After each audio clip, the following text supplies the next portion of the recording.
When I talk, I'll talk to the public. I'll talk to the people. I will not take the oath. I will not sit in a courtroom. I will not swear in. I'm ready to do my time. I'm facing 18 months for doing the vote. So she said, Daddy, I don't want to go. You're going to kill him. I don't want that. She said, then it's going to be even worse for me. I'm not going to kill him. I'm going to use him as an example. She said, but I know what you mean by that. Well, of course, my father would never allow me to use violence or physical force, and that I did on my own. However, I know you're using violence, he said, but not ordered by me. If you're doing that on your own, he said.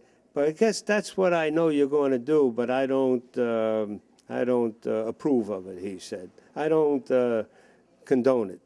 How the hell are you doing these things you're doing and you're getting away with it? Dad, if you had a daddy like I got, you'd do anything you want. So after the whole thing, after the sit-down was over, I said to my father, remember I tapped you once to say yes on that guy who had $250,000, and now all these wanted at least $125,000 a week instead of the $250,000 a week. He'll settle with that. And my father said to me, I know he was one of your guys. One of the casino guys comes over to me, whispers in my ear at the table. I go up there and I explain to Frankie. I said, Frankie, you don't fool around with these guys. This is not from here to eternity. This is serious business. You're lucky you're alive. I said, I'm going to support you. You're going to get to the doctor because your mouth's bleeding or whatnot. I said, but you can't get the damn marker because we don't own the place anymore. I said, because my father said not to give you a dime, that you're a nickel and dime entertainer, and I'm your employer, and I pay you $250,000 a week to hire you to work here in the showroom with Pat Henry. That's why. And Count Basie was your backup. All those people get paid. I signed their checks. You don't want to deal with Al Weil. Who are you to choose who you want to deal with? Who were you in the beginning when Al Weil took your hillbilly out of the hills and made you a champ? He said, do you think that you won every fight legit when you were a 4-round fighter that has such a terrific 17 or 20-0 knockout record? And don't ever tell me and insult anybody I'm associated with that you don't want him anymore. You're lucky you get out of here alive. Before he became a made man at 65 years old, he became a capo. Before that, he was the advisor to all 5 families, because to be the advisor to all 5 families is not a consigliere. A consigliere is the advisor for one of each for the family you're the consigliere for. My father was voted by the heads of the family and by the commission to be the consigliere for all 5 families, investing their money in Cuba and in Vegas and in Reno, Nevada, and the Bahama Islands in legalized gambling casinos. He can't go back to Cuba. Castro tied up all his farmland, his farms, his money, everything. He's here, and he's living on welfare in Miami. And he said to tell you that he's the richest man in the world because he's got his freedom. Father would say, do your story when I'm not around. But if I outlive you, TN, nobody's going to ever hear this story. And he did say, do your story when I'm not around and get a hole in your head. But I'm still here.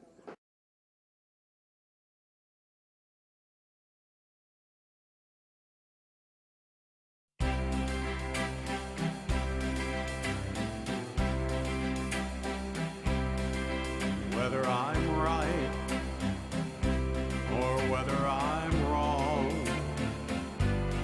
whether I find a place in this world or never belong, I gotta be me,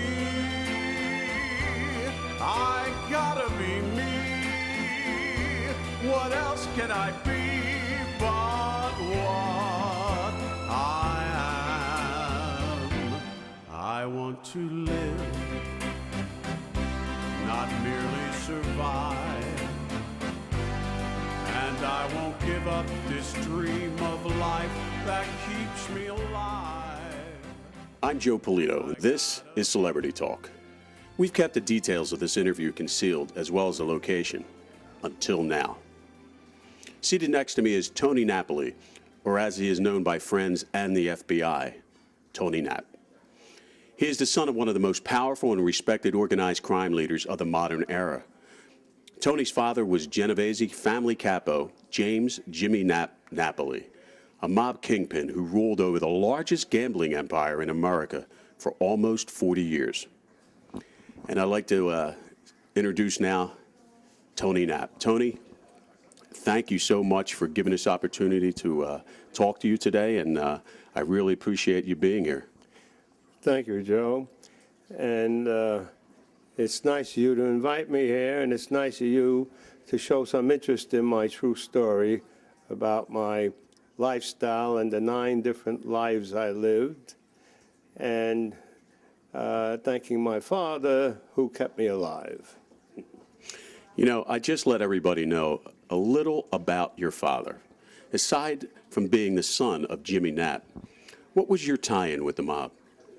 My tie with the mob was I was Jimmy Nap's son, and I was always introduced to other mob guys with titles, always as Jimmy Nap's son, never as Anthony Napoli, my real name.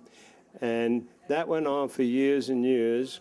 Until today, people see me, they say, "Oh, hi, you're Jimmy Nap's son, aren't you?" You know. So my ties with the mob was I was well respected because of that, but you have to still be in character, true to yourself, with integrity and with dignity, to be accepted by the mob guys, especially the bosses, even though you're the son of an underboss. My father was considered a capo, but he employed 300 families. That means he employed over 300 men in the number business in the 5 boroughs. So therefore, he was well respected and was their Don as well as my Don, because without my father, they could have never paid their rent or their mortgages. So he gave them something to do. He showed them how to make 25% on every dollar they turned into him to the people at warehouses, at retail stores, average working men and women that wanted to play the number and not have to worry about paying income tax if they won. Well, you know, you wrote an incredible book, which I read and I couldn't put down. And it was about your father and the life you had with Jimmy Nap. Can you tell us how your dad got started and maybe how he first met Al Capone? Well, when my father was a young teenager, he was considered a prodigal son, relating to me later on in life when I was born. And after I was born, I became a prodigal son as well to him and my mother, because I didn't listen to him. I didn't want to take orders.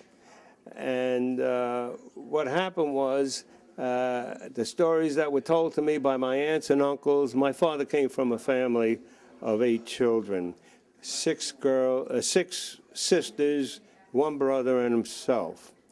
And his father struggled, and his father wanted him to be a mason tender and help build tunnels as a groundhog and as a construction worker building buildings in New York City and high-rises. My father, when he was 15 years old, well, actually 14 when he got out of grammar school, he never went to school after that, and he brought with him some men that were close friends of his when they were 14 years old till the day he died. And till the day they died, they always associated with him, and he gave them something to do to make a living. Most of them were controllers in his number business. Most of them were collectors. They weren't tough guys, though, but they were able to collect the money because they knew Jimmy Nap sent them, and they weren't about to mess with them. And they were nice individuals who had regular jobs as well as working for my father for extra money that they were able to survive on. And so the relationship I had, close relationship in the mob, I was accepted by bosses and restaurants. I got the red carpet treatment. And I decided that when my father went to jail a few times, one the last time when he was 65 years old till he was 72, that was a 7-year stretch he did for gambling without a license or promoting gambling without a license. And he was sentenced under the RICO Act that tied up his townhouse, worth over $2.5 million at the time. Not 1 penny could he have left for anybody because the government detached it because of his back income tax.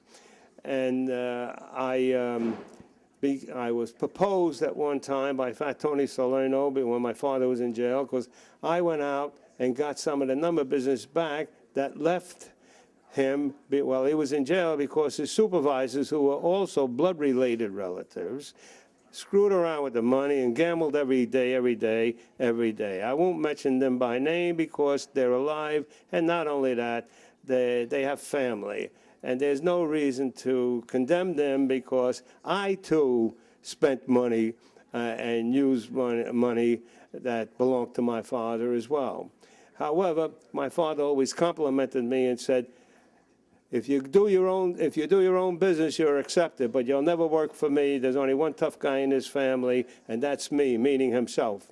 And he meant the Napoli family, not the Genovese family. And therefore, he never used me, so I had to go out and get my own business when he went to jail, loan sharking, number business, and I was accepted by the mob because I went out after the controllers in the number business left the blood-related relatives because they weren't paying them on time. I went out and bombed their clubs in Bedford-Stuyvesant. I went out and had my men, and we worked them over, and I got the business back, and I was complimented by Fat Tony Salerno, who put me on the honor roll. When my father got out of jail, he took me off the honor roll, and he said, "You're my burden, not theirs. And the only time you'll ever be recognized in any family would be in the Napoli family, and no other family. You're above all that." He always complimented me. And he kept me in gambling casinos, legalized gambling casinos. Of course, I had the knowledge of crap tables, baccarat tables, how to organize, how to disorganize, and whatnot. Matter of fact, there was a time when the FBI said, in Vegas, they walked me off the floor at Caesar's Palace and said, "You're a member of organized crime." And I said, "That's a compliment, because I'm so damn disorganized, you have no idea." You know, it's absolutely amazing. And I know there was, if you can talk about the trip, the long trip your dad had taken early on by truck from New York to Chicago. Yes. And that's very interesting. They would love to hear that. Okay. Well, since my father was 16 years old, he was driving those trucks to Chicago on dirt roads. And, of course, he had to carry a piece with him. That would be a gat or a gun. And it could have been a Tommy gun, they called it in those days as well, because he could have got hijacked from other people in the mob, from different families, as he's driving along with his helper, his helper. And what happened was he made a few trips like that. And Frankie Yale recommended my father to Al Capone, who was in Chicago. And the reason Al Capone was in Chicago, because Frankie Yale sent him there after Al Capone worked in the speakeasy for Frankie Yale, whose real name in Italian is Ioella. And he had a fight as a bouncer. Al Capone worked as a bouncer then for Frankie Yale in his speakeasy with the 5 Points gang in Coney Island area. And my grandmother, my mother's mother, was Frankie Yale's gumara. So anyway, my father was dating my mother, and that's how he met Frankie Yale, through my mother. That's why my mother used to say I was connected before I ever married you, Jimmy, you know. Well, anyway, Frankie Yale recommended my father for this particular assassination of Elliot Ness, who was a pain in the ass bothering Al Capone's bureaus and having them bombed and whatnot. And they needed somebody to take care of this here Elliot Ness. He didn't realize that Frankie Yale recommended him for the assassination of Elliot Ness, according to Elliot Ness. So what happened was, when my father got to the social club in Chicago, he was sent for, after delivering the bootleg liquor. Actually, it was mostly kegs of beer, too, to Capone's warehouse. One of the foremen said, "Jimmy, the boss wants to see you," meaning Capone. And he went in there, and he thought something was wrong, because Capone had his office next door to the warehouse, but it was a social club in the back room. My father walked back there, and there was an old man at the door with a cat in his hand, according to the Untouchable show. the cat in his hand, the old man was petting it, and this so-called Jimmy Nap Torpedo from Greenpoint, Brooklyn, pushes the old man aside. And as Jimmy Nap goes in the back room, the old man never forgot that this Jimmy Nap, the so-called torpedo from Williamsburg section of Brooklyn, pushed him the way he did. And my father walked back there, and there was Frank Nitti and a few of Capone's cronies at the table. And Capone told them all to kiss Jimmy Nap, and they did and left. And Jimmy Nap, allegedly Jimmy Nap, stood in front of Al Capone. Al Capone kissed him on the lips. That segment was called the kiss of death. That means there's a hit job, and that man who gets kissed by the boss is going to do the hit job. So now, what happens is this. When Jimmy Nap leaves, there's a hit. They show you the scenes. Elliot Ness states this in detail in his book that he released, his autobiography in 1957. Well, this is what he says, that Jimmy Nap pulled up alongside Elliot Ness and one of his lieutenants in a car parked, and they were talking, and Jimmy Nap supposedly used a submachine gun, a Thompson submachine gun, and missed Elliot Ness, but hit his partner, who was covered, who jumped on top of Elliot Ness in the front seat, saved Elliot Ness's life, and the partner died. And in the scene, it shows Elliot Ness and the rest of his guys go the next day, and they find Jimmy Nap in a flop house, hiding out, and they break the door down, they grab him, they arrest him, they bring him to jail, and they bring the old man who was petting the cat in front of the doorway of the back room of the club. And that old man was going to be the material witness against Jimmy Nap. Why? Because the man the agent that actually got killed was a close friend of that old man. Of course, that agent who got killed formerly was a mob guy that was part of the Untouchables later on. He was reformed mob guy, helping Elliot Ness find out where the locations were of the warehouses where the bootleg liquor and beer was being made by Al Capone. So he was a former mob guy that was killed, and he was not an FBI agent per se. He was hired by Elliot Ness and part of that team.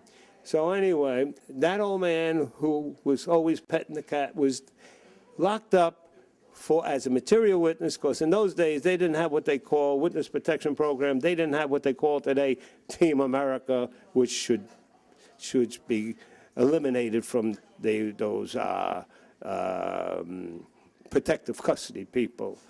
Now, that old man, the next morning, they found him dead in his cell with a shiver in his chest. That would be a spoon that was shaved into a knife by one of the prisoners. But how they got into that cell, it couldn't have been Jimmy Nap. He was locked up in his own cell.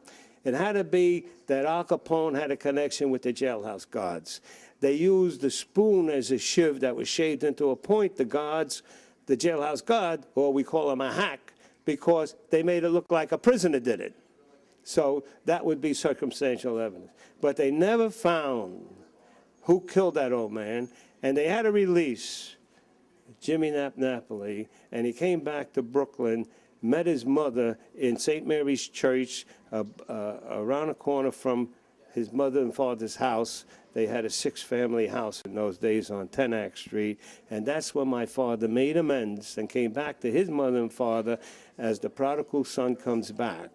And he stayed with his father because his father was dying, and he helped support his mother and quite a few of his sisters for years, because after that, he was well respected by the mob guys because he took no money.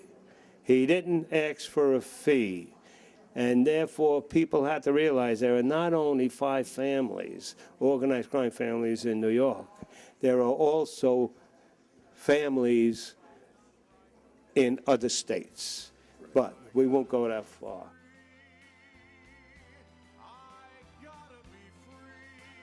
If you like the Tony Nap interviews, you will have to read his book, My Father, My Don. There is much more information that was in the interview, and I'm sure, like me, you won't be able to put the book down.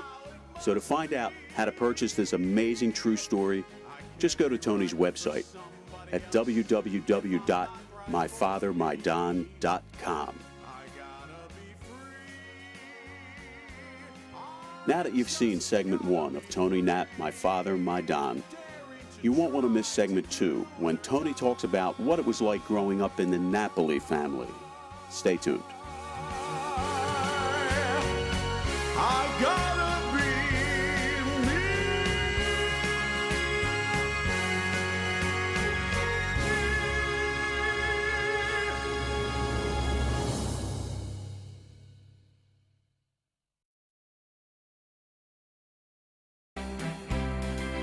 Whether I'm right or whether I'm wrong, whether I find a place in this world or never belong, I gotta be me. It's obvious your dad was very well liked, very well respected, but I want to turn to you a little bit. What was it like growing up in your family? When I didn't know my father till I was 10 years old. When I was 6 years old, he went to jail for shooting Frankie Kid Bruno in Williamsburg, who was a neighborhood bully. And Frankie Kid Bruno was a prize fighter, a professional fighter, and he used to shake down the bar owners. The bar owners got together and hired the young kid because this is after the Al Capone deal, and they figured he's the one who could handle this punk. So my father challenged this Frankie Kid Bruno, and what happened was he shot him in the ass to make it look like he was running away. And he was running away because my father challenged him with a gun, you know. He wasn't going to challenge him with his hands. Well, growing up after that, I found out that through the grapevine, and how the fighters in the dressing room, in the locker rooms, when I was an amateur fighter at 15, 16 years old, I was in the Golden Gloves, I was in the CYO, I was in the United States Air Force, representing the United States Air Force as an amateur fighter leading up to the Olympics. I was also a pro as Tony Rio over in New Mexico, defending myself. But what was it like growing up, being Jimmy Nap's son, was a red carpet treatment, because after my father got out of jail for attempted murder on Frankie Kid Bruno, and Frankie Kid Bruno never gave my father up. There was witnesses outside the bar on the sidewalk that gave him up and identified him. But Frankie Kid Bruno was a stand-up guy till the day he died, and he died of a beating in a park in Maspeth, Queens. And that's the way he dies, because he was a bad apple, and you die that way, yes. But I defied my father at all times. He's a boss. I want to be a boss. I have my own crew. He takes my crew. He's the boss, yes, over me too. But only one man on the face of this earth at the time, with all the bosses and all 5 families, could ever control me, and that was him. And guess what? All the bosses went to him when they had a problem with me. They didn't handle me directly because he was an influential man, and he had a lot of power, what we call politics in the mob, that the bosses feared him if they tried to do away with one of his children. But the code in the street goes this way.